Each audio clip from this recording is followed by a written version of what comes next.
Almost every product or service company ever needs to sell a good, a better, and a best product or service. I'll be talking about that today and what that means. My name is Stephen Pope, and I'm the founder of My Amazon Guy. This is the My Amazon Guy podcast.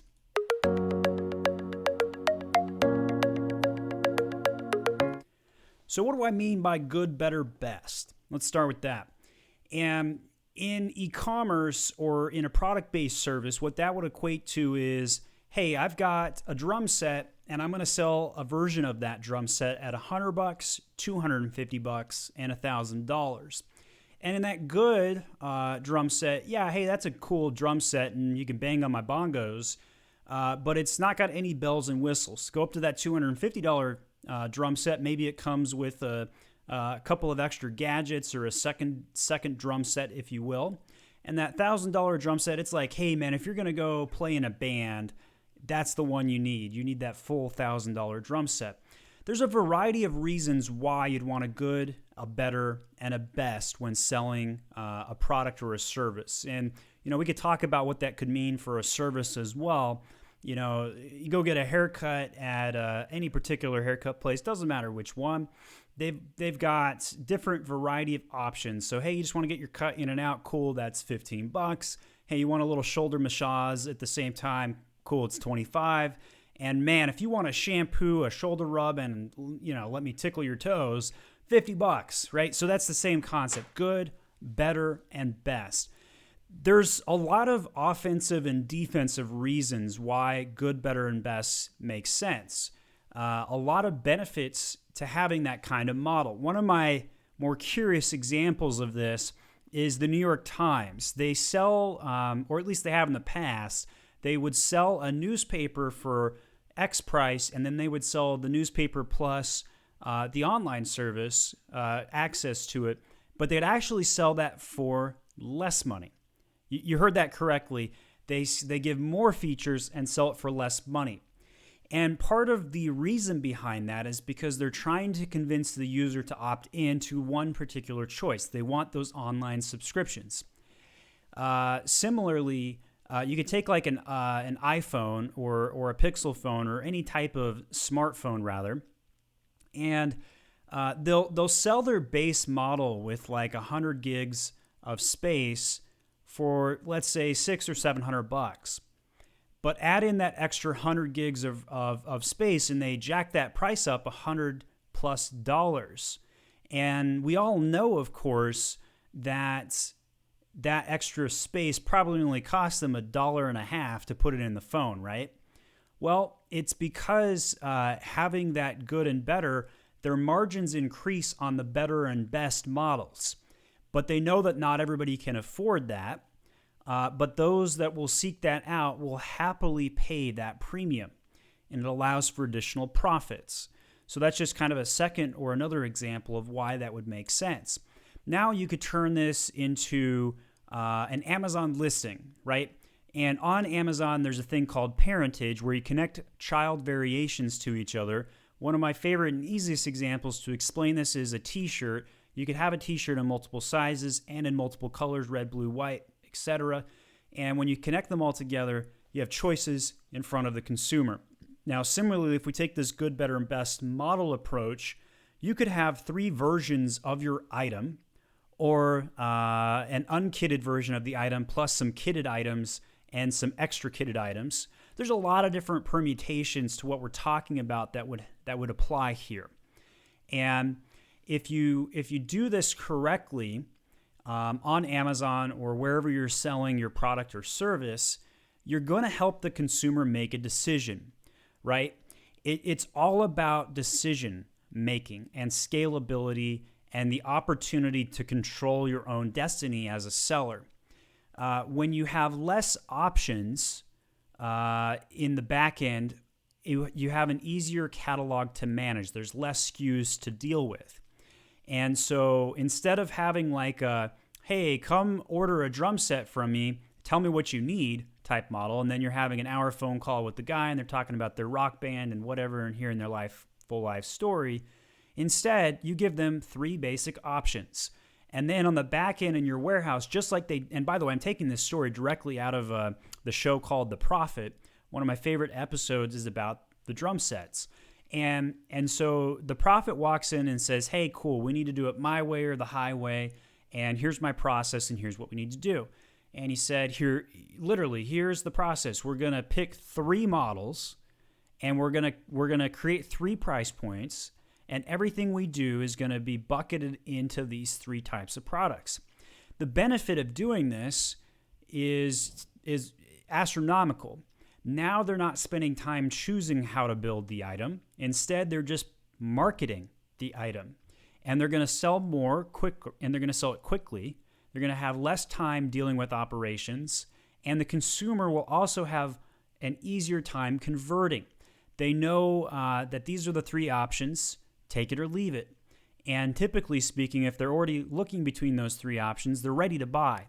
If they get to Amazon, their buying decision is pretty much already made. They're in the mood to buy. It's just a question of whose product am I going to buy? So if they get to your listing, they're even further down that marketing funnel, and it's more likely that they're going to make that purchase sooner rather than later. And so if you give them those 3 options, their wallet will then make the decision. For the most part, most of those users are going to select somewhere between the good and the better model. And if they couldn't afford anything above, let's say they're buying that $100 drum set and they couldn't afford anything over $100, well, cool, the decision's over. They've opted into the $100 drum set. They're done. But if they're somewhere between all 3 models and they're like, which one do I need? Well, cool, let me go down to that A+ content and look at that product grid, and I can see all the bells and whistles between these 3 models. I can compare and contrast these 3 options against my budget to know what I'm looking for. And instead of making that decision based on budget, they may say, hey, this product fits my needs the best, and I am willing to pay $250 for that, or I am willing to pay $1,000 for the best one. And so their decision's made, cool, they check out. So the good, better, best model has also been used very much in some deep theory. The Harvard Business Review does a pretty in-depth article about why there would be what they call the GBB model, the good, better, best model, and they brainstorm about tiers and features and why some companies have used this model for offense and other companies have used it for defense. One of the things that's mentioned in this article is there's basically 13 common product attributes or a value barometer that can be added, dropped, or varied to create different perceptions of value. And companies can typically begin by identifying features of the current offering that would vary or it would be easy to vary. And then the article goes on to explain how the tool's real power is in the ability to help firms come up with an out-of-the-box option that could be increased, decreased, or tweaked.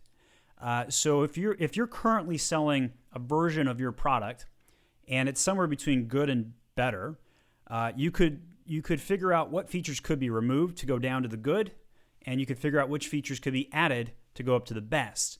And that creates some additional SKUs to your catalog and options to drive the consumer to make a decision.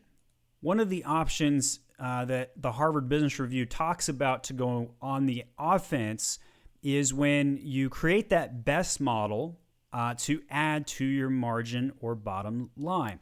And they give an example of Six Flags in the amusement park where someone can buy one of 3 flash passes, regular, gold, and platinum.